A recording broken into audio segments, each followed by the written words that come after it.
And here we go.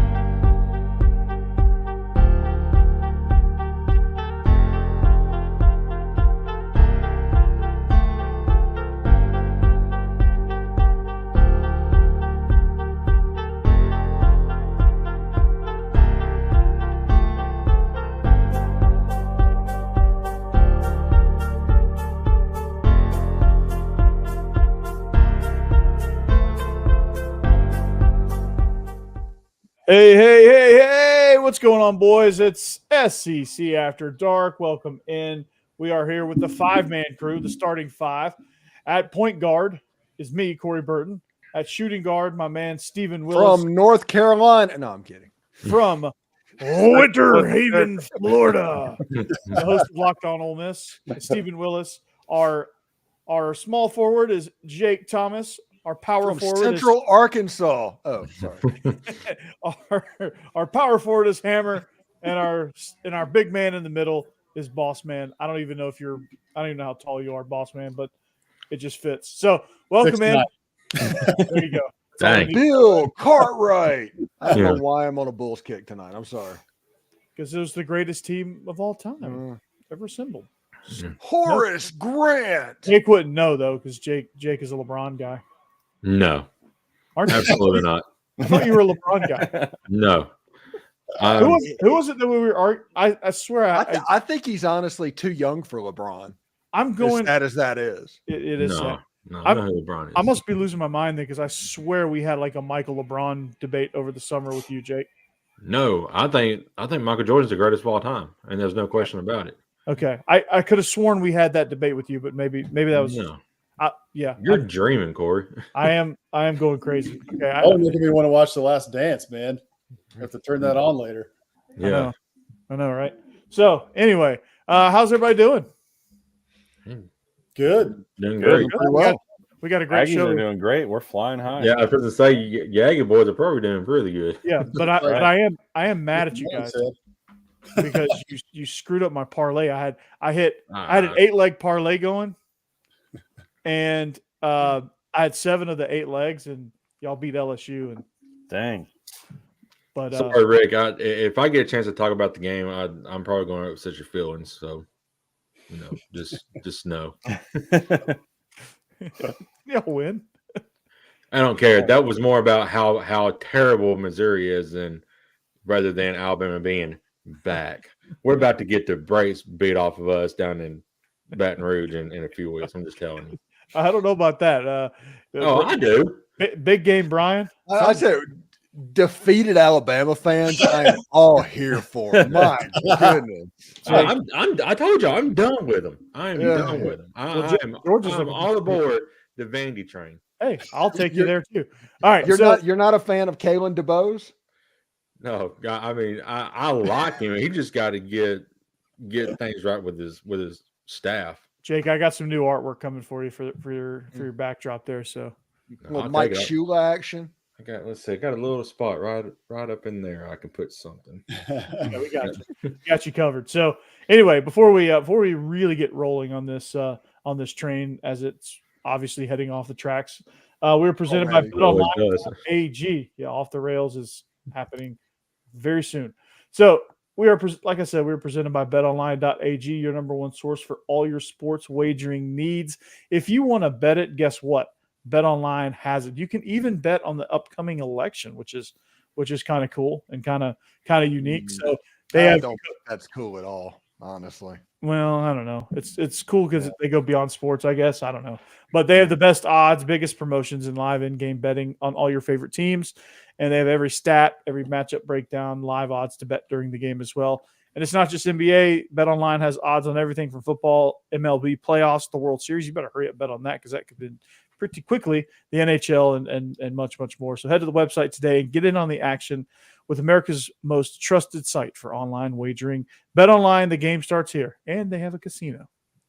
Yeah, and it's time to get locked on pickles, everyone. Stewart's Cajun Dill Pickles, that is. They offer a wide variety of Cajun spice products like pickles, green beans, okra, even carrots, and asparagus. It's a family-owned company, handmade on the Gulf Coast of Mississippi. Stewart's Cajun Dill Pickles have been pleasing pickle lovers for over 20 years, and now they've become the South's favorite pickle.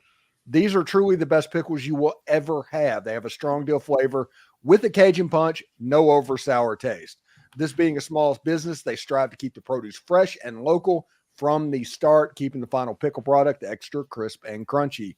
You can find these pickle products at thepicklestore.com or at your local Gulf Coast Rouse's Market. I think Corner Market, Winn-Dixie's on the Gulf Coast. You can go as well. Try these pickles, okra, and beans today. You will not be disappointed. Stewart's Cajun Dill Pickles, the South's favorite pickle. And if you want fast delivery on those, put them in the hands of Marco. What in the world just happened? Or taking off. Yeah, we just like took off in a Airline. well, are we in a Elon Musk? We're a rocket ship, boys. Rocket ship? Yeah. I don't think was that me. I don't think that was me. Yeah, You started talking, and all of a sudden it's like, yeah, you went interdimensional there. My Marcel Reed. Did my Marcel Reed joke get lost in all that? Yeah. The core goes swimming. Yeah. It must have. Okay, so I said if you wanted your pickles delivered fast, just give them to Marcel Reed and he'll give them to you fast. But Read the steed. That's true. Of course, my rocket ship destroyed that joke, so it's not as funny the second time around. But anyway, are we buying Texas A&M, dude? The Aggies looked amazing, and Marcel Reed should be the starting quarterback from here on out. If they're not, that's coaching malpractice, in my opinion. And let me tell y'all real quick. That loss to Notre Dame's looking better and better each week. I mean, they just absolutely dismantled Navy, unfortunately, last week. if A&M starts Marcel Reed, they lose to South Carolina. Oh, interesting. Bold prediction. Connor Wigman gives them a better shot of beating South Carolina than Marcel Reed. That defensive line from South Carolina is the best in college football. It is. You're going to need to throw the football. Marcel Reed can throw it a little bit, but you're not going to be able to do like LSU and run his own read for a whole half and win the football game going away. You're not going to be able to do that on South Carolina. Ask Jalen Milroe about that, honestly. I agree with that, Steve. The one thing that I would say, I could see it being like the Florida game. The Florida game with A&M. Marcel Reed was able to throw it a little bit. I think he had a 75-yard touchdown to Cyrus Allen. But in that game, he threw the ball like 12 times. I don't think that A&M is going to have to score a lot in this game in order to win, because I don't think that South Carolina's offense is going to be able to score anything on A&M's defense. I could easily see this being a similar score to like the Arkansas A&M game, which I think was like 24-17 or 20-17, something like that. Pretty low scoring. Marcel Reed's going to start. He just has to right after that performance. I just don't think that there's any world where they go back to Connor Wigman after the last couple of weeks, the Notre Dame game, the Mississippi State game. Well, yeah, go to Connor Wigman and let Marcel Reed come to Vanderbilt and thrive. And that'll be fine. But it just has to be Marcel Reed. So I think that he's going to get the start, but I'm totally with you. Like, he does have to be able to throw the ball. That was something that I said on Biscuits and SEC Live earlier, was that was a bit of an anomaly because LSU was not prepared for that zone read game, the read option game. But going forward, he's going to have to develop as a passer. Otherwise, teams will start to key in on that, and they're going to stop that run. And South Carolina's defense, especially that defensive line, is good enough to do that. Yeah, Kennard and Dylan Stewart. That's no joke. If you're going to try and slow zone read them, they will destroy that if you allow that to happen. I think they're going to need a pass game, some semblance of a pass game, to push that defense back a little bit. They don't give up explosive plays, but they are really good at generating turnovers. And if they are a plus in the turnover category in this game, A&M's going to have a lot of trouble, because A&M, generally, they're not the most explosive offense. They beat you by being just a great, fundamentally sound football team, and they're going to play clean more than you are. And that's what Mike Elko has done at Texas A&M, and that's what Jimbo Fisher could not do at Texas A&M. Jimbo Fisher couldn't sort through his papers. But if South Carolina wins the turnover battle, because they have to win the turnover battle because their offense is not good enough to play them straight up. But if you start seeing the ball get turned over a little bit, Williams-Brice is weird at nighttime. I mean, everybody remembers what that Tennessee game was like 2 years ago. Williams-Brice at 7:00 at night is a different animal. They get that sandstorm going, those towels cranking. It's atmosphere. That's for sure. Yeah, You're right, Steve. I think if A&M, especially early, if they have a couple turnovers, things could get real weird just because that crowd will be going nuts. And I want to take it back to the A&M LSU game, and this is probably just going to be a direct shot at LSU, but I understand they were not prepared for Marcel Reed. The zone read game has been around for years. LSU has seen it multiple times this season. The fact that he threw 2 passes and put up 31 points is unbelievable. I mean, again, this is not a crazy offense. The zone read is half the teams in college football run it. I could not believe that they couldn't stop it at all. It was crazy. Big Game Brian, dude, they freeze in those moments, dude. It's insane. So, Jake, you have nothing to worry about because it's Big Game Brian. That's a thing. That's an actual thing. Yeah, and Jalen Milroe running his own read. There's no way that's not going to be a problem. Exactly. So, Brian Kelly's an idiot and didn't prepare for the possibility of another quarterback when Wegman can't throw. That is true. So I was attempting to read that comment right there. Yeah. and in that game too, I mean, on the other side, Nussmeier looked like a Heisman in the first half, and then obviously he had the 3 turnovers in the second half, but he threw the ball 50 times because LSU had 24 yards rushing on 23 carries. They don't really try to run the ball. They can't run the ball effectively. And I don't know. I mean, I think when you got a good defensive line like A&M does, or a good front seven, a good run defense, and it's all on Nussmeier's shoulders, he's not that guy yet. I mean, he's still in his first year starting, and to be having to throw the ball 50 times, I think he threw it 50 times against Ole Miss too. I mean, they've got to find some way to run the ball. Mm-hmm. Yeah. And Lenore Sellers is going to, he's going to have his work cut out for him because him and Marcel Reed are pretty much same dude. Yeah, very similar. So, I mean, this is going to be a feast for both defensive lines, honestly. I think Lenore Sellers is more like KJ Jefferson. I think that's the comp for Sellers. Well, they're both like – because Sellers is like 240. Well, my point is they both run really well and need to develop as passers. That's my main point. Without getting into specific comps, that's probably a better comp. But, they both have some developing to do in the passing game for sure. Yeah. You guys are right, though, that this is a trap game. I mean, this was a couple of years ago. So 2022, that was the A&M team that went 5-7 and kind of disintegrated.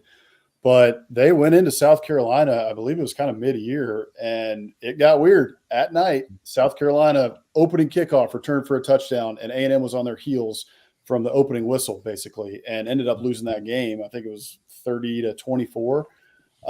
So A&M's a much better team this year. They're much better prepared. They've got more talent actually on this roster, crazy enough. But like you guys said, it can get weird in Columbia at night, and that crowd is going to be going crazy. Yeah, they're nuts. And they've just like now, if they do what they did before the Ole Miss game, whatever that is, it's going to be bust, and like A&M's going to walk away with it because South Carolina did not come out ready to play after that bye week. After this bye week, who knows? They had 9 sacks against Oklahoma, but the next week Oklahoma gave up 10 to Ole Miss. So, I mean, I don't know what that means potentially, but means Oklahoma's offensive line is terrible. It means that 15 more pounds, Sontaran Perkins is Will Anderson. That's what it means. It still means Oklahoma's offensive line is garbage too. But they give up 20 sacks in 2 games. That's not good. Yeah. Sontaran Perkins after that Oklahoma game became the SEC leader in sacks. So every time I see his name, I just immediately say suntan. Yeah. Suntan. Mm-hmm. So does my AI, by the way. Oh, nice. Yeah. I have to manually change that every one because there's we're not even going to try to do that. I'm pretty sure he said suntan. If he didn't, that's what he said. Josh, I see your comment, and I appreciate you knocking me down a peg here. Remembering that App State was a serious contender there in that 2022 season. God.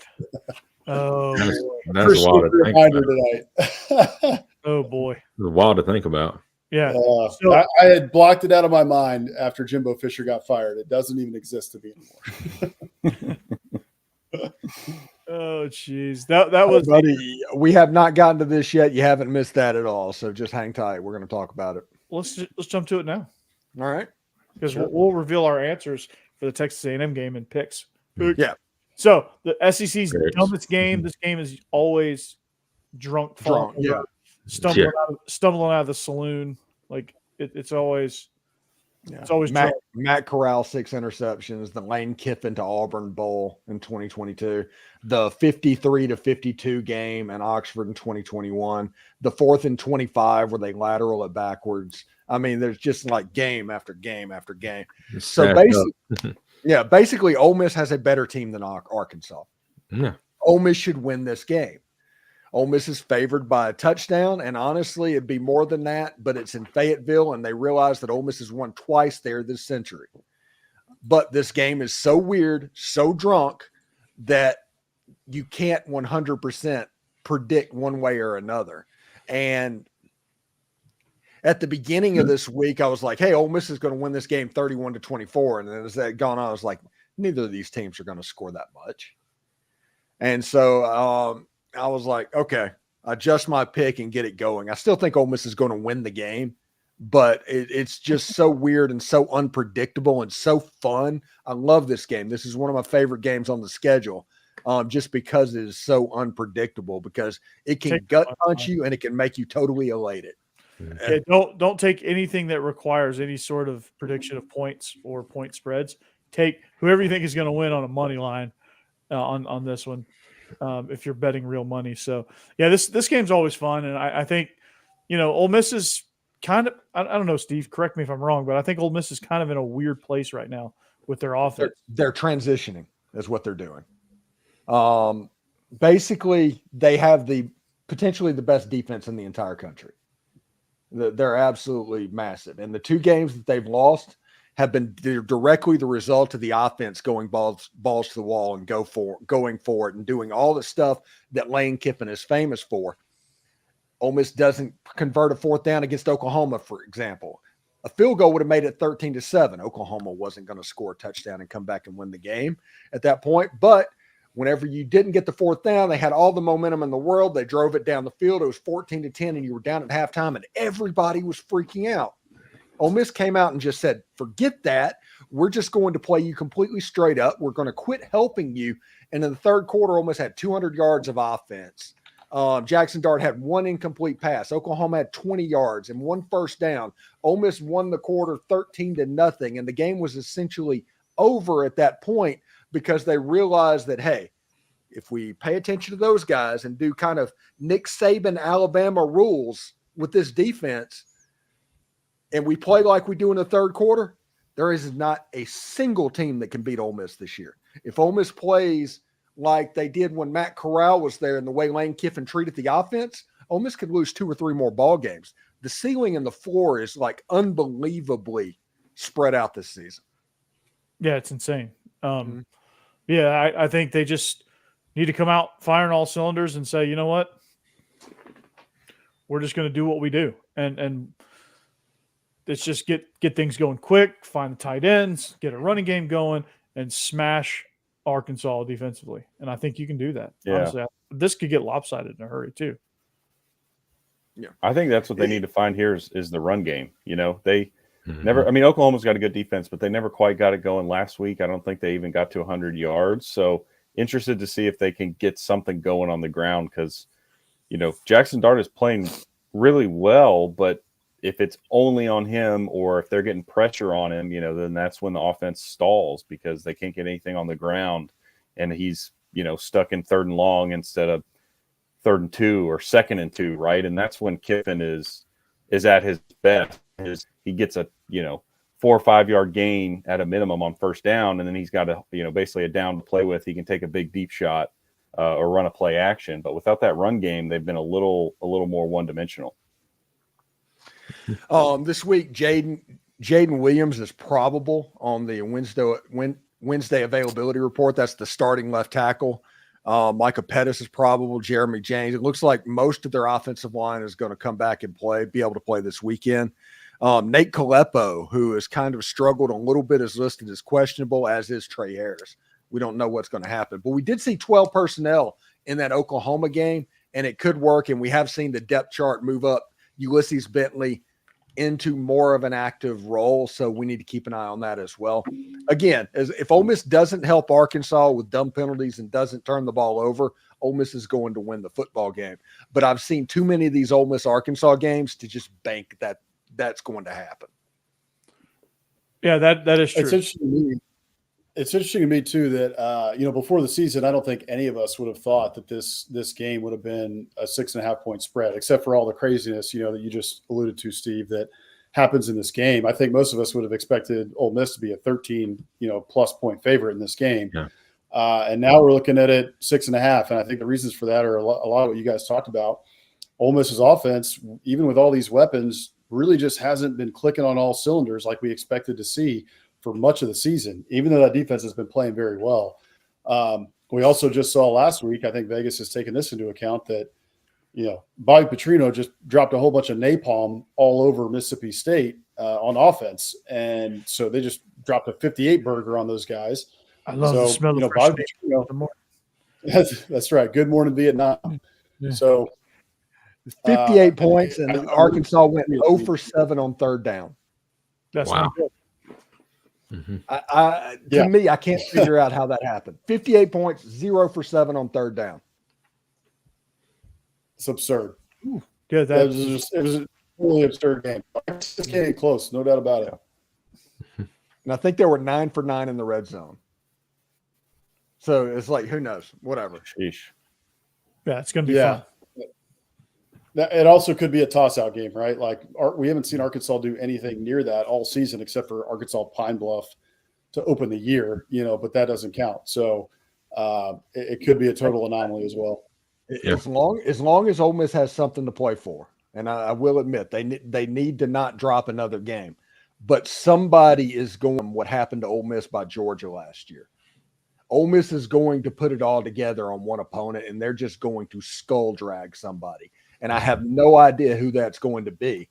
I hope it's Arkansas this week, and then y'all waste it all. And if Ole Miss gets through Arkansas this week, gets through this game, gets all the way, you have game day on campus and everything, that Georgia game gets really, really interesting. Because what happened to Ole Miss last year could happen to Georgia this year, especially with Tennessee on the schedule the week after. Yeah. Well, hopefully Kirby has got other ideas in that game. Speaking of Kirby Smart. Well, real quick, before we get into this game, I saw a video today, okay? In 1966, Steve Spurrier was playing against the Georgia Bulldogs. And that was the year that Spurrier won the Heisman. And at the end of the game, Georgia was able to take the lead, and they decided to run up the score and score a garbage time touchdown just to make Florida hurt. And Spurrier never forgot about that. Mm-hmm. And that was his hatred for Georgia after that. And he went 11-1 against the Georgia Bulldogs. But one of those games that he won was played in Sanford Stadium, and nobody had ever scored 50 points in Sanford Stadium. So he decided to run a reverse pass with a minute and a half left to go in the game to go over 50 points. The person playing safety at that time was Kirby Smart. And now Kirby is doing the revenge game on Florida. This is like 7 layers of madness. Mm-hmm. That's a deep cut. Yeah, very deep. I saw the same video too. So that was a very good video. This game, first note of this game is because Everbank Stadium is going to be renovated. The Jaguars are going to ship off to London, and not really, but the London Silly Nannies. They're going to become the London Silly Nannies because that's what they already are. And then the cocktail party is going to play 1 year in Atlanta at the Benz and 1 year in Tampa at the New Sombrero. So the old pirate ship. Hey, you know what? I might go to that Georgia-Florida game. That's going to be a weird. Because that's 50 miles away from my house whenever they play in Tampa. It's just weird. Like a weird venue for that game. But anyway, I'm here for what? Just home and home it. Right. Yeah. Yeah. Why not? Please. Play in the swamp in Sanford Stadium and be done with it. Come on. Yeah. I saw Josh Pate tweet something about that. Like, don't underestimate the NCAA and college football's ability to screw things up when the answer is obvious, which is just do a home and home until we can get it back into Jacksonville. It's ridiculous. Yeah. Nobody wants the game to be played on campus because of how fun and how much it would look on campus to the point where it would affect Jacksonville in the future. That's exactly what it is. Money. Mhm. Money for the city of Jacksonville, because that's how they – honestly, that might be how they function. They might make their yearly budget on that game between arrests, commerce, travel, all kind of stuff. Yeah. That's how they make their money. Good Lord. Hope it ain't a Georgia player getting arrested. Everyone gets arrested down there. Except me. I went 9 years and never got arrested, so that's good. Ooh, congratulations. It's an accomplishment, Jake. Yeah, it is accomplishment. I think it will be interesting to see because Kirby Smart does break out the special sauce for the Florida game. Oh, there's two teams he really breaks out the special sauce for. And if he can, it's Auburn, and if he can, it's Florida. Really hates we need to see some special sauce. And not Kirby's specialty, but the Georgia offense. I mean, last time we saw him was Texas, and it was a big win, great win, but that was all defense for the most part. Carson Beck still has not looked. He threw great. 3 interceptions, and he's just he's a shell of himself. Like he's the type of player that it has now become painfully obvious that he relied too much on Ladd McConkey and Brock Bowers. Absolutely. And he can't raise the level of the guys around him. They have to, and the scheme also is that way. The scheme does not allow players to be players. It all has to be in perfect harmony, and you don't have the right quarterback for that. You don't have the right receivers for that. Nothing seems like it's in sync for the most part. That's the reason the NFL has so much trouble scouting and getting quarterbacks. Exactly. Because you never know that if the quarterback is good because of the wide receiver or if he's legitimately good. And you have a situation. I think the last 3 years, all the quarterbacks have been benched. Pretty much. It's insane. Like you can't find a franchise quarterback. Every once in a while, like you get a Jaden Daniels who's crushing it right now. You get Drake May How about that Hail Mary pass? Yeah. You got Drake May who's doing well in New England, although he just got he didn't finish the last game because he got a concussion. But Jaden Daniels at Washington with Cliff Kingsbury as an offensive coordinator is a match made in freaking heaven. Yeah. Yeah, Cliff can still call this offense. episode of Commanders After Dark. Yeah. Corey, I'm wondering if we got a Tony Romo, Jessica Simpson situation, up there with you do, yeah. Because he keeps making he's way more interested in making TikToks with his, Instagram girlfriend than he is, winning football games. Kirby Smart ought to be breaking that up like right now. Yeah, he should have broke that up a long time ago. Although I don't know, she's around the facility. It might, But anyway, so yeah, her and her twin. I've seen what Carson Beck looks like. I am not going to fault him for doing anything that a woman wants to do. Yeah. Yeah, he's very blessed. This is this is somebody that started out by out kicking his coverage, and it doesn't matter who he was with. That's very true. Oh, and we have. I can't remember now. I can't remember if it's this is me saying that. Yeah. That's bad. So it should be a really great game. I do think it's hilarious. It's also a revenge game for Trevor Etienne too. Sorry. The line keeps going down, and I'm like, hey, Kirby Smart against a true freshman quarterback and a true freshman running back, and you think that it's going to be a 2-score game? Come on. Yeah, it's not good for DJ Lagway. He's gonna get introduced to Jalen Walker and Michael Williams and Raylan Wilson and CJ Allen. Yeah, we just need a couple of second half targeting penalties in this game. Definitely. Yeah. So just basically any tackle, just pick a random tackle in the second half. Yeah. Just the three targeting penalties in the second half would be great.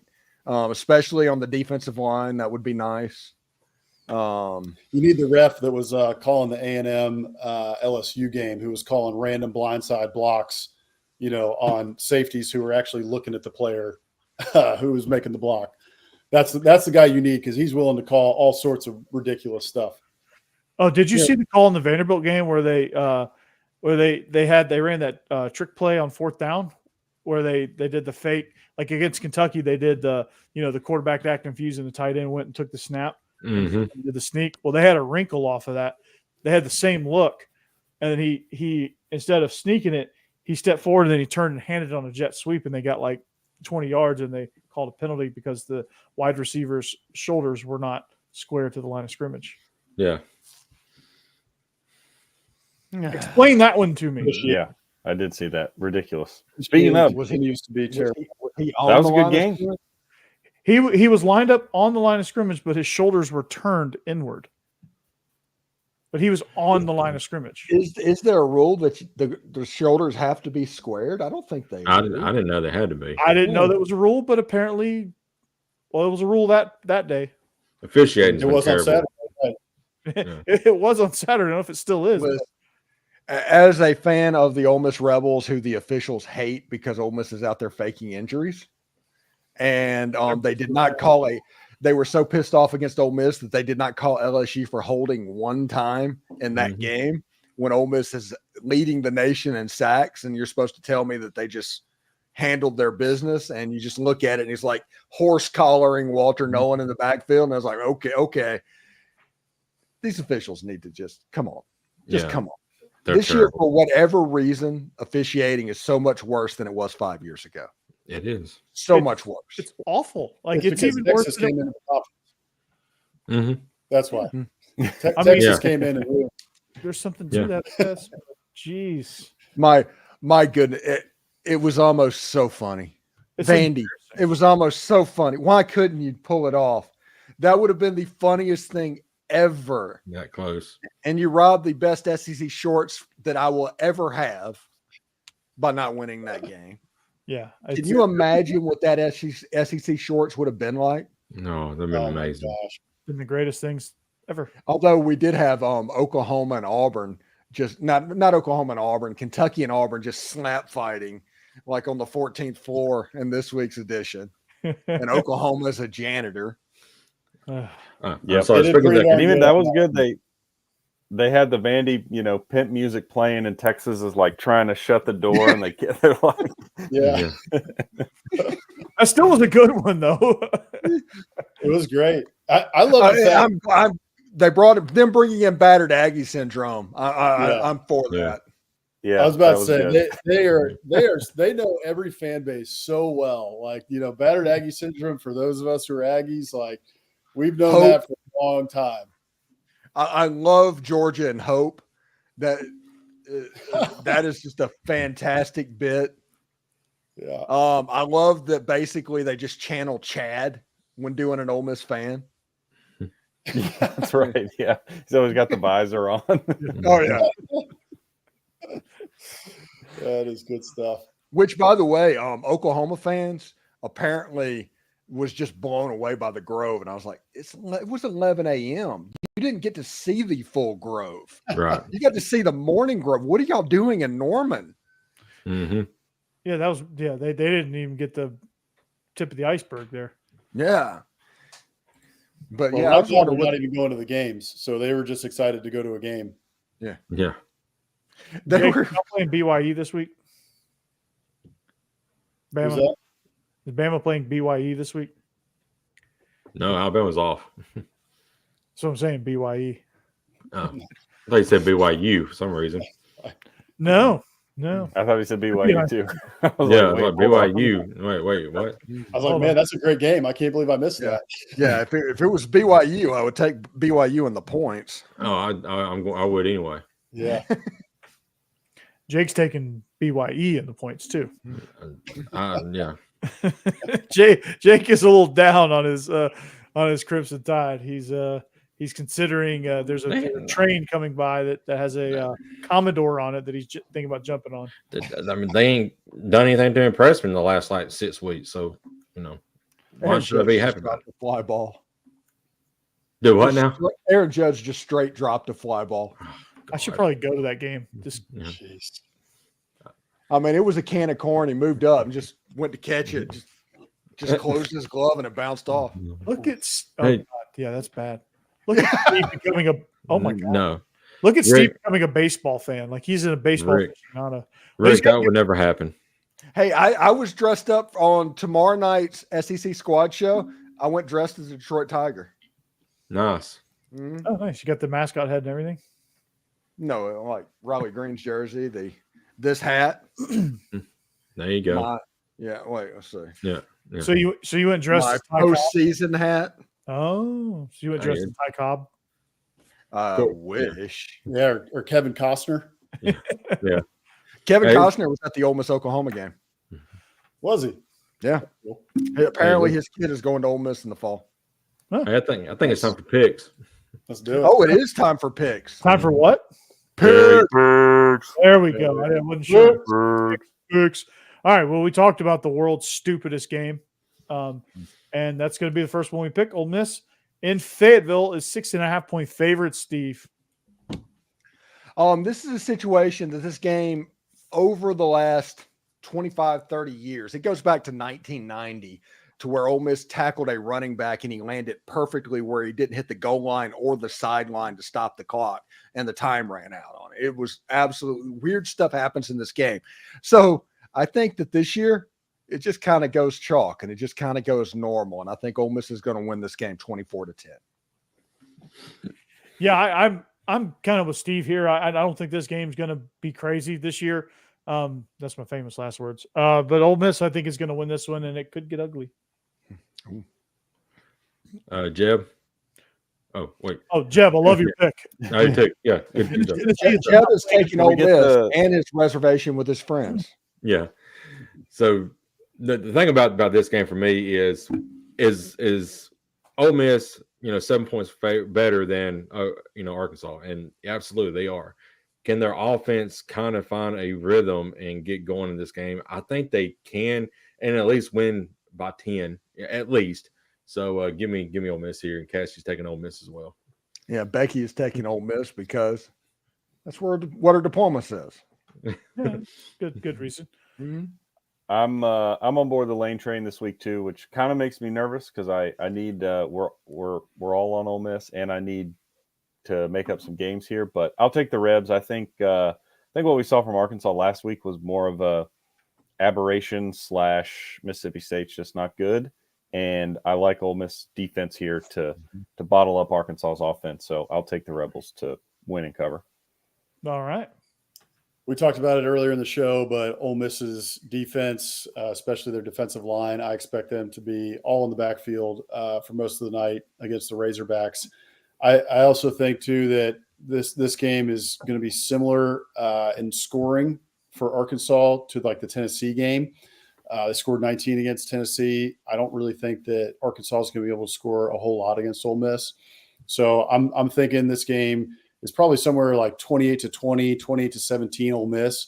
I think Ole Miss covers. I still don't trust their offense enough for this one to be a blowout just yet. Like you said, Steve, at some point they're going to get it together and they're going to drop, 45 on somebody, but that could be this week. I just don't trust it yet because I haven't seen it yet, but I do think Ole Miss covers in this game, so I'm taking the Rebs. Get the win this week and do it next week. I'm completely fine with that. No, they need to get all their they need to get all of their good plays, all their, they need to get their blowout out of their system. So the Yankees are starting to play like a high school team, by the way, just so you guys. My goodness, they are bad news bearsing the hell out of this. Oh man, it's getting kind of funky. So Vandy travels to the Plains, the house that Diego Pavia built. Auburn, the line has dropped to 5.5, but Auburn is still favored somehow. This was Steve. Yeah, I don't know. And because I've ridden the Hugh Freeze roller coaster, I know how this goes. It's high peaks and low valleys with Hugh Freeze, and they're rarely back to back. I mean, he beats Alabama and he struggles to beat Texas A&M or Tennessee or something like that. And so they're going to ride the roller coaster in this game. Vandy's going to take advantage. Let's say Vandy gets the ball first, has one of their 8-minute drives that ends up in a touchdown. Auburn goes 3 and out and punts the ball back to Vandy. You might not get the ball back until there's 8 minutes to go left to go in the second quarter, and down 14-0. And then you start to panic. And I think in a situation like that, Vandy wins the game outright. I think Vandy is going to at least keep this game within a field goal, and I think they might win this game outright. Yeah, I think so too. I think Diego Pavia is hard to handle, and I know Auburn's playing really well on the defensive front right now. They got some young cats that are playing out of their minds, and this guy named Jarquez Hunter just rushed for 278 yards against Kentucky, but Kentucky is falling apart by the minute. And so that win looks way less impressive than it would have 2 weeks ago. So I think Diego Pavia has Hugh Freeze's number. I think they're going to struggle with that scheme. Diego Pavia, even if he's banged up, it doesn't matter.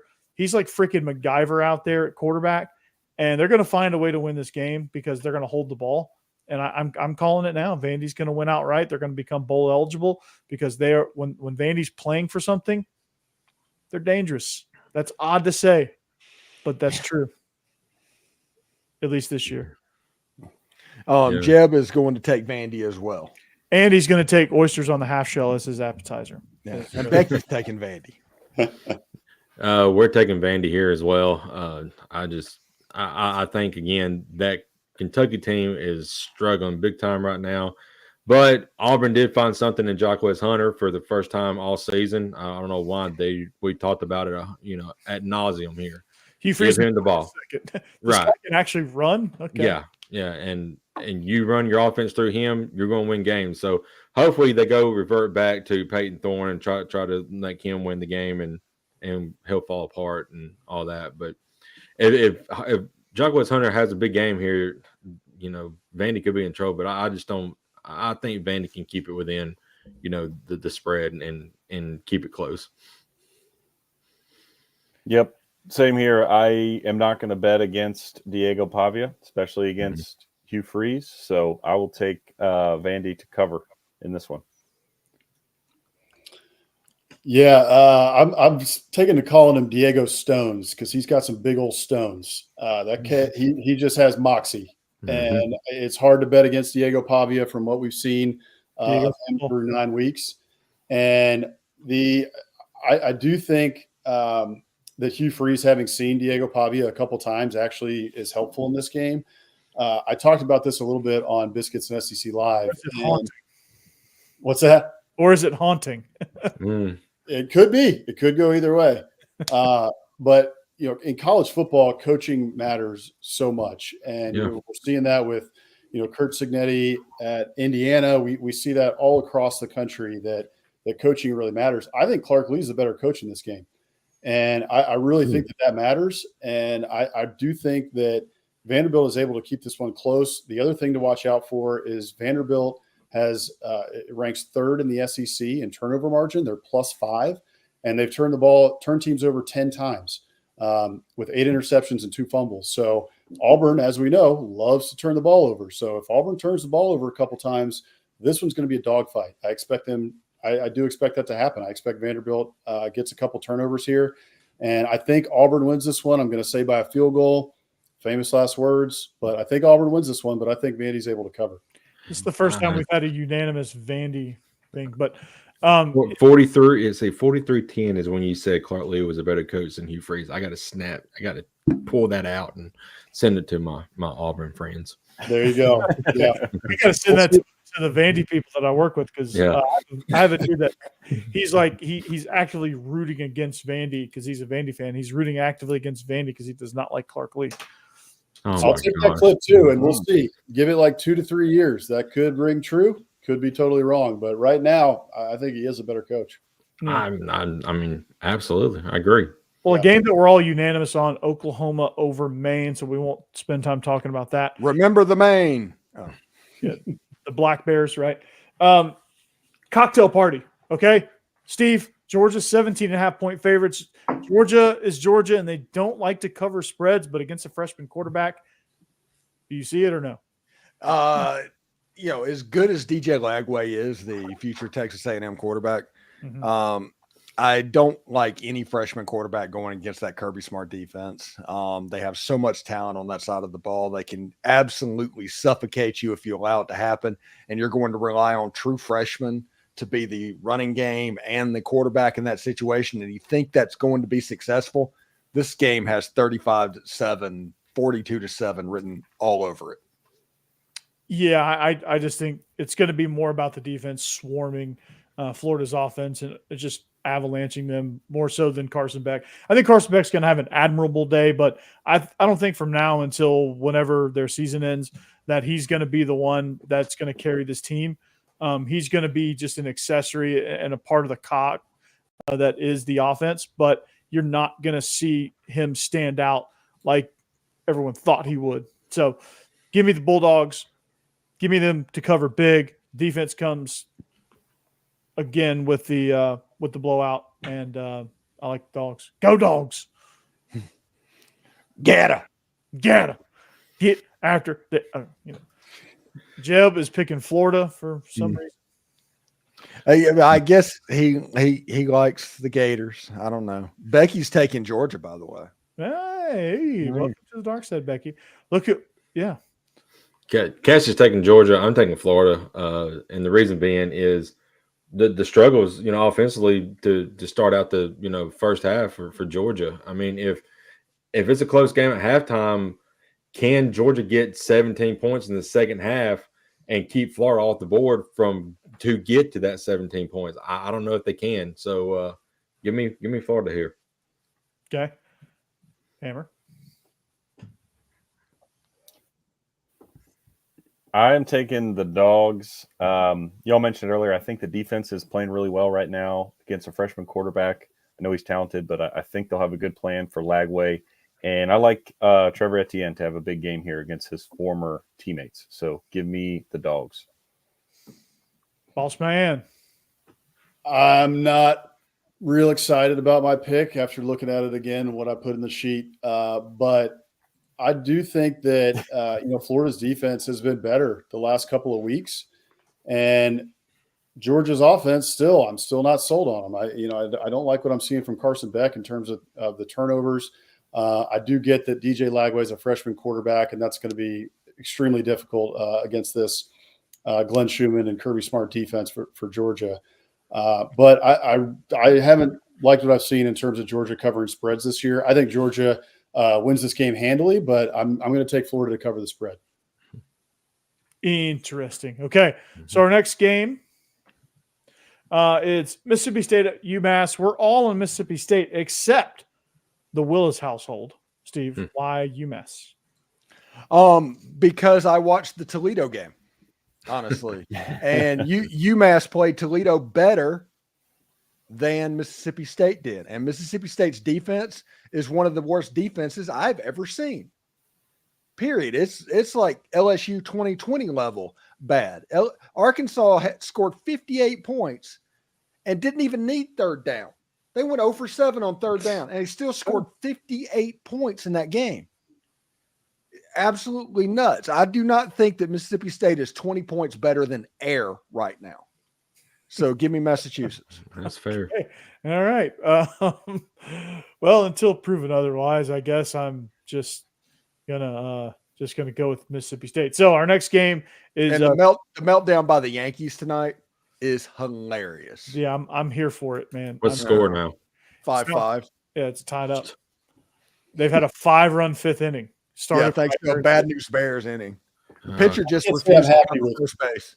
I can't say I'm happy with either of those teams winning a World Series, but it is always nice to see the Yankees completely have a nuclear meltdown. I can't stand the Dodgers, so the Dodgers are the lesser two evils in one. I hate them both. I'm actually a Yankees fan, so. Oh, is that right? Sorry. Well, no, I can't stand those. But Yankees, they're my second favorite team because they're back in the early 2000s when I was growing up. Their catcher was Jorge Posada, and Jorge Posada actually played at a college close to where I grew up at. So I just always after what they've done to the Braves, Jake, over the years. Well, the I can't stand the Braves right now. All my favorite teams are terrible. I mean, and that's sad. I'm an Alabama fan. I'm a Braves fan. I'm a Charlotte Hornets fan. So I'm just set up for disaster. You're a fan right now. You're a fan. I was waiting on you to say the Charlotte Hornets. Yeah, I am a Charlotte Hornets fan. Blame them for being bad because that's just their natural state. They are. Yeah, you just picked a bad team there. That's like me being a Saints fan and looking at this right now. It's like I am not going through this again. Steve, you have the chance. Not going to happen. I am not. The Aints, I am not doing that. I was a fan during the 80s. I was there for like the OG Saints. Yeah. Dave Wilson, Kenny Stabler playing for the Saints. Mm-hmm. I am not going to do that again. Screw Dennis Allen for this crap. Hey, Steve, this is a perfect chance for you to jump on the Lions bandwagon. The Lions look pretty good. You're a Detroit guy now. No, I'm not a Detroit guy. I'm a Tigers guy. If there's any my second favorite NFL team is obviously the Miami Dolphins. Just go all in on the Lions, dude. It's an easy team to root for. No, that's glory jumping. That's like being a Cowboys fan or a Yankees fan or a Lakers fan. No, it's not. Their franchise has been. I picked the Detroit Tigers before they made the playoffs. It wasn't like I was glory hunting on that one. It's like this team won 65 games. Yeah, out of nowhere. Yeah, right. The Lions they've won one division in the last 50 years, it seems like. I like the Lions. I like watching them. And I root for them from time to time, but they are not my team. They will not exactly glory. I like the uniforms now, by the way. You're not glory hunting at all. They're still, until they win a Super Bowl, they're still a very much poverty franchise. Yeah.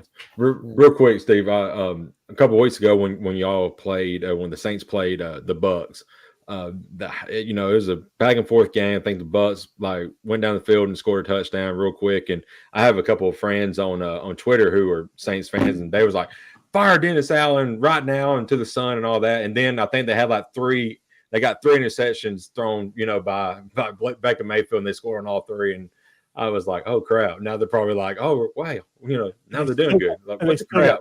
They lost that game by 30. I know, exactly. It was crazy. Talk about a game that's drunk right there. Yeah, it was. Okay, Steve. So you got a choice between before Sunday. It's Dolphins or Lions. All right, you're breaking up for the sake of your mental health. I'm gonna be honest. If Ole Miss beats Arkansas on Saturday, like we are all predicting that they will do, my focus Sunday is going to be on the Georgia Bulldogs. Okay. All right. Yeah, 100% Ole Miss Georgia game. I am going to slide directly into that game, and I'm going to try and maximize that week as much as possible. Oh, absolutely. You got a good fan base to do that with. So speaking of good fan bases, A&M travels to South Carolina. They're 3.5-point favorites. Can A&M do it, or is South Carolina's defensive line going to be too much for whatever Texas A&M trots out there at quarterback?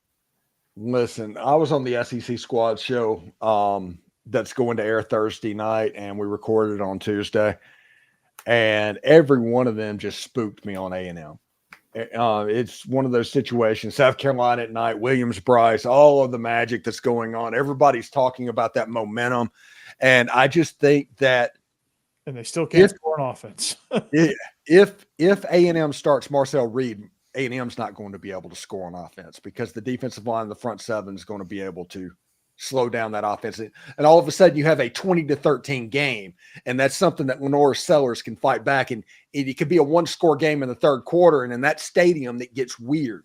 I think Texas A&M needs to throw the football. I think this is believe it or not, a Connor Weigman game. If Weigman plays, A&M wins it going away. If Marcel Reed plays the majority of the time, South Carolina wins this game outright. I think it's going to be a first. Depending on how these defensive front plays, it might be 1st to 6 wins this game. But no, if it's a one-score game in the fourth quarter and the ghost of Willie B gets going, I'm telling you, that could get weird. Ask Tennessee about that. They don't wear orange helmets anymore because of that. That's true.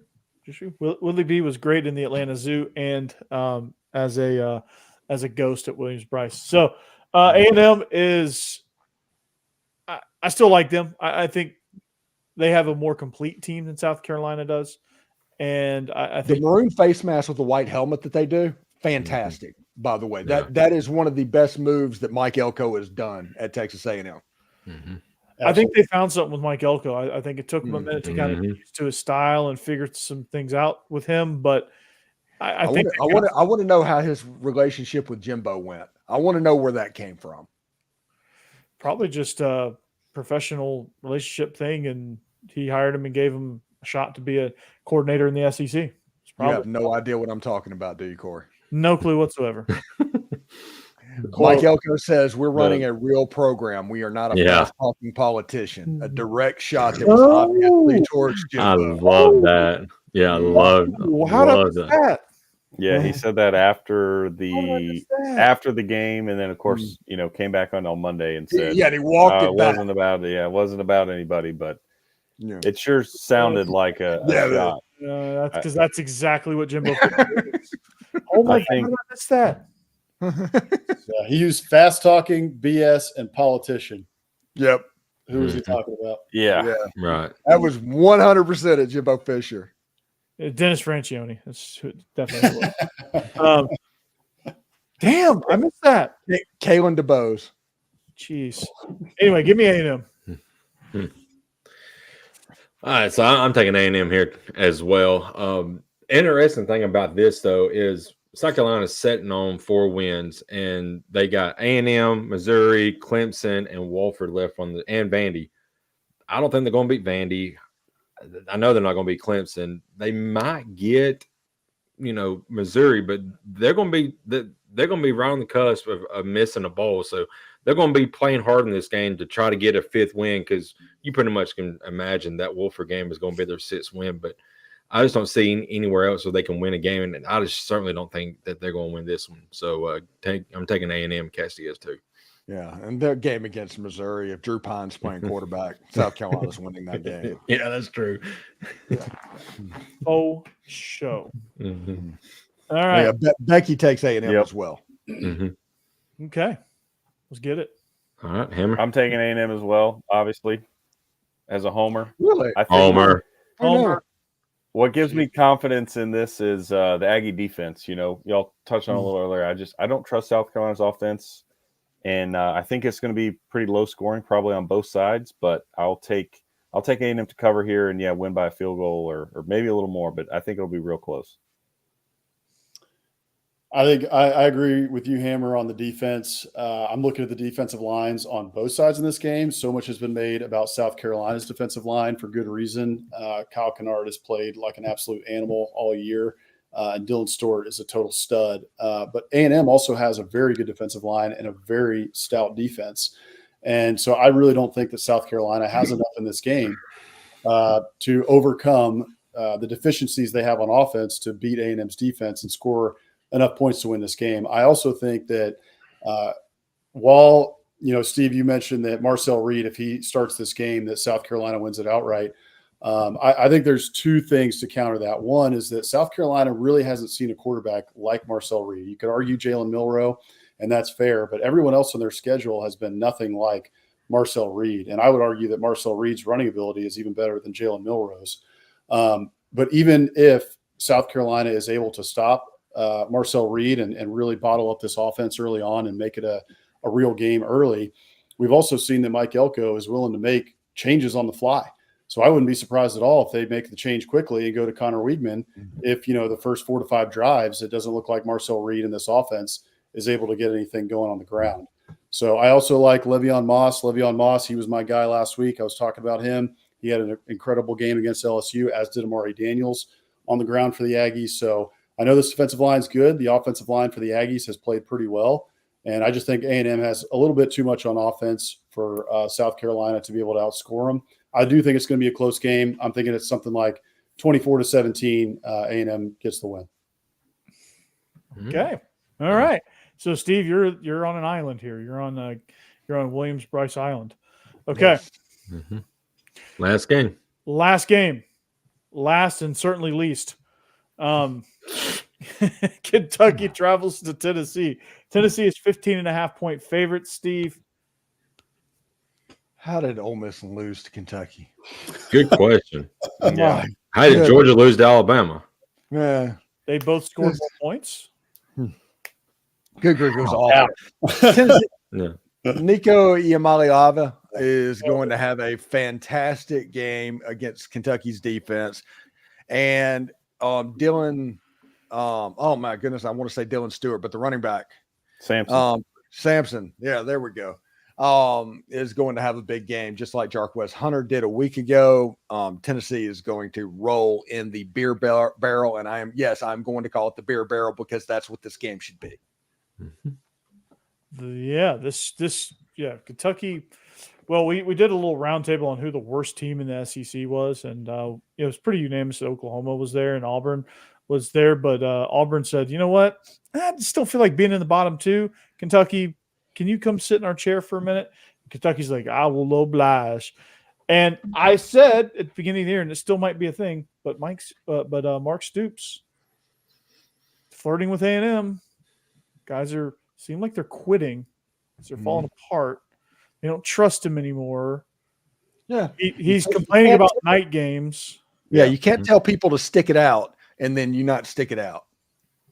The kids are too smart for that. Things are falling apart over there in Big Blue Land. They're getting ready for basketball now at this point. They don't really care.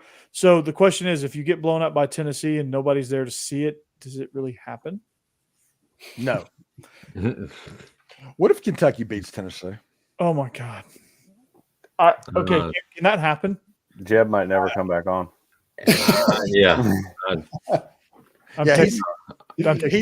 He's coming down this weekend, so he's coming back to his house in Winter Haven. So he'll be back on next Wednesday for sure. But who's he taking? Jeb is taking Tennessee, obviously, and Becky's taking Kentucky. All right. Okay. Yeah, I don't understand that even a little bit. Becky is just here for. I think she's trying to pass Hammer. All right. It's a good strategy. Yeah. All right. Here's the thing, and if you saw my Twitter last week when this Kentucky and Auburn game was going on, I viciously said, and I still 100% agree with what I said, and it ought to happen. But Kentucky ought to be ashamed, and they ought to be banished from the SEC for allowing Auburn to get their first SEC win inside the grocery bag. So that is absolutely should have never happened. Kentucky, you're awful. You're garbage. You're playing like garbage. Yeah, it's ridiculous. So ball's about to roll all over Kentucky this week. Gross. That's what that offense was last week. Kentucky's offense is in constant state of gross as it is. Yeah. What does Kentucky's offense and the Charlotte Hornets have in common? Well, Charlotte can actually score 100 points in a game. They just can't play defense. That's true. Never mind. I was just going to say garbage, but. Well, I mean, they're still not good. I think they won 2 games so far. This shows you that I've never watched a single minute of Charlotte Hornet basketball. No, you're missing fun. You see me throwing crap at the TV. I honestly have not done TV for an NBA game. Literally, I have not seen the Charlotte Hornets play a basketball game since Grandmama. Wow. Steve invented the Charlotte Hornets. Well, I remember when they were invented. Yeah, you would. All right. Hammer.